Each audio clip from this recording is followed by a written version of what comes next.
Hey everyone, and welcome back to Study Nurse IQ. I'm Jeannie, and today we're tackling a super important topic that every nurse needs to understand: ethical and legal principles in nursing. This isn't just about passing a test, it's about making sound judgments, protecting your patients, and protecting yourself.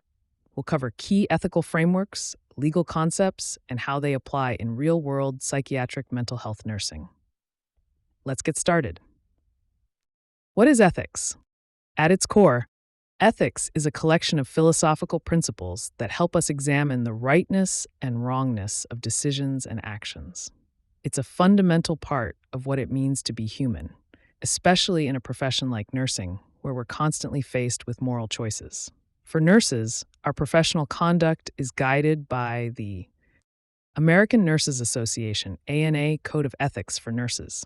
This document clearly outlines our responsibilities, rights, and standards of practice. It's the foundation for ethical decision-making in our field. Key ethical principles. Let's break down some of the most important ethical principles you'll encounter. Utilitarianism.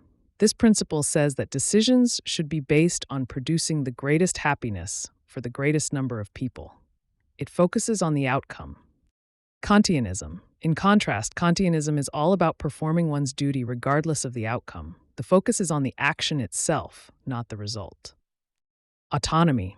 This is a core concept, especially in psychiatric nursing. It's the individual's right to make their own decisions and act on them. We must always respect a person's right to determine their own destiny. Beneficence and non-maleficence. This is the principle of doing good and doing no harm. Beneficence means doing what is best or promoting the good of others, while non-maleficence is our duty to avoid harm. This means treating everyone fairly and equally. Veracity. This is the principle of honesty and truthfulness. Fidelity. This means acting as promised and keeping your commitments. Understanding these principles is crucial for navigating ethical dilemmas, which occur when you face two opposing courses of action, and both seem morally right. A key thing to remember is that taking no action is also considered an action. In these situations, don't stay silent. It's important to talk to colleagues, seek supervision, and be willing to discuss your concerns with managers. Ethical and legal issues in psychiatric nursing. Psychiatric mental health nursing has its own unique set of ethical challenges. Two major ones are the right to refuse medication and the right to the least restrictive treatment alternative.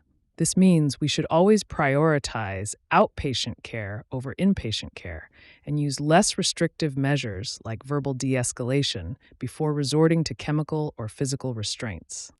Our practice is governed by several legal standards, including the State Nurse Practice Act and federal statutes.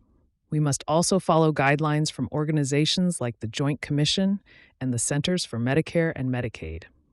Additionally, the Bill of Rights for Mental Health Patients gives patients a number of protections, such as the right to participate in their care plan and to be protected from harm.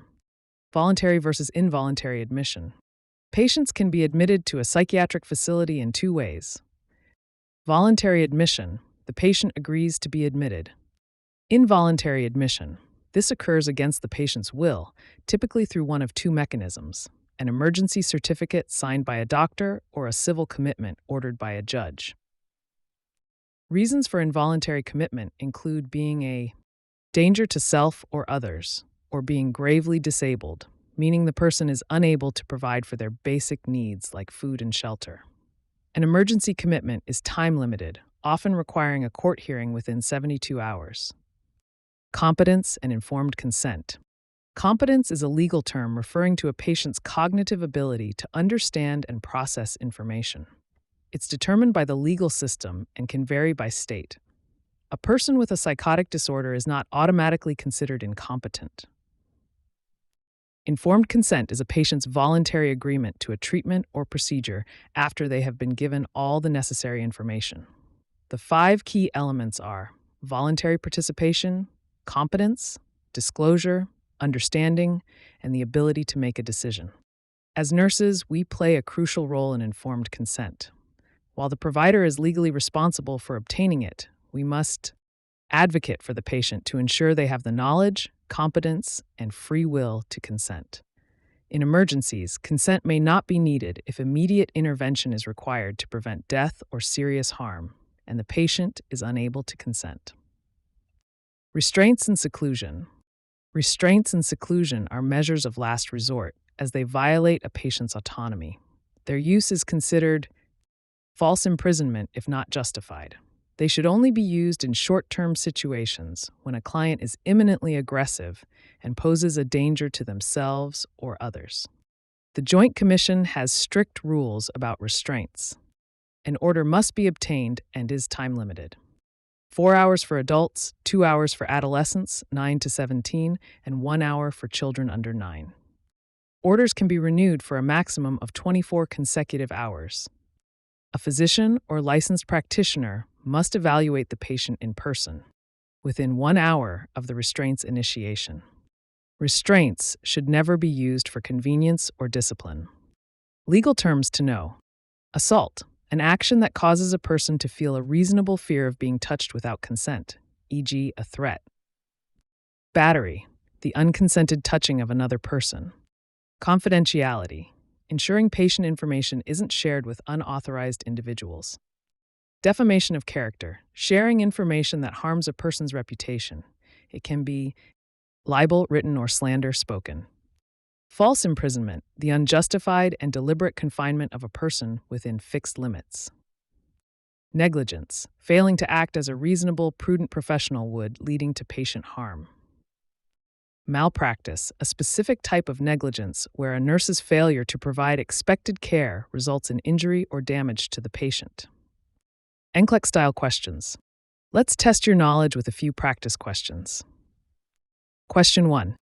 An operating room nurse asks a psychiatric nurse, "How can you work with the mentally ill day in and day out?"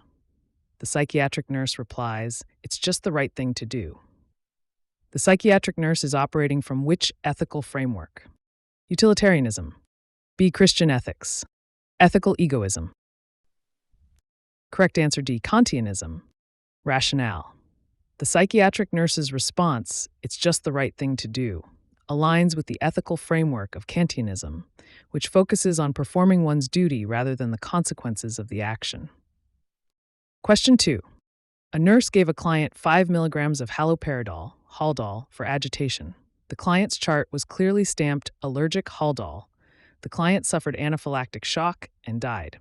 How would the nurse's actions be labeled? A. Intentional tort. Negligence. Battery. D. Assault.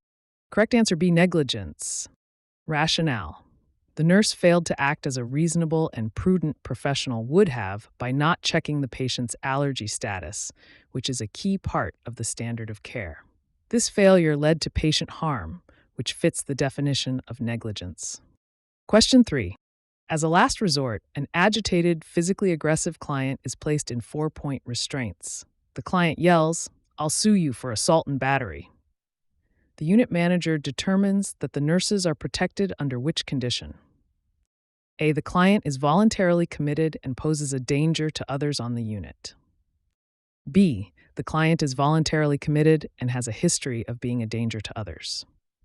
C. The client is involuntarily committed because of a history of violent behavior. D. The client is involuntarily committed and is refusing treatment. Correct answer A. The client is voluntarily committed and poses a danger to others on the unit. Rationale. The use of restraints is legally justified to prevent a patient from harming themselves or others. It is a measure to ensure safety, not punishment, and it is a legally and ethically appropriate action when a client is imminently aggressive and a danger to others, regardless of their commitment status. I hope this session has helped clarify some of the complex ethical and legal concepts in nursing. Remember, understanding these principles is key to providing safe, compassionate, and responsible care. If you have any questions, drop them in the comments below. See you in the next video.